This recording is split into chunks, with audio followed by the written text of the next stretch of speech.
Well, my premise and motivation for the award are fairly clear. I truly believe that museums are key intellectual and civic resources, and they can play a much broader role in society. Neil Postman, the American culture critic and author, once wrote that a museum should be an argument with society and should identify things that are difficult and even painful to think about. And I guess my concern for years has been the absence of any arguments coming from the museum community. Because no amount of audience research or new digital technology will prevent the positive feedback loops of climate change, or the marginalization of Aboriginal peoples, or social injustice, or the extinction of the plants and animals upon which we depend.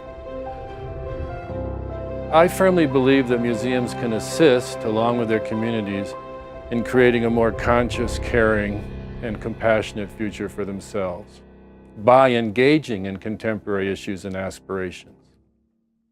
And also, speaking personally, I've been writing and thinking about museums and social responsibility for over 20 years. And it's high time that I put some skin in the game, so to speak, by investing in this sort of work. Fort Calgary's core values are very focused on social responsibility. It's something that we try to incorporate into everything that we do, and taking into consideration the impact that we have on people and the environment that we're in this very special location. It represents a changing role of museums, and I believe that museums need to change to be relevant and move away from being solely object-based to being program-based and being relevant to the community and having specific meaning and making change in the environment around them. Social responsibility at the Peace River Museum Archives and Mackenzie Centre involves multiple partnerships. It's reciprocal work with our partnerships. Sometimes we are hosting at the museum, and sometimes we're in the community. I guess we've set a bar for ourselves as far as not being hesitant to tackle topics that have some controversial elements to it. So we're not staying in a comfortable mode, and this award will fuel our interest and enthusiasm to carry on in that way. And by doing so, we're looking at murdered and missing Aboriginal women and girls. As a national conversation, we're aware of that, obviously, but it also is very relevant to Northern Alberta.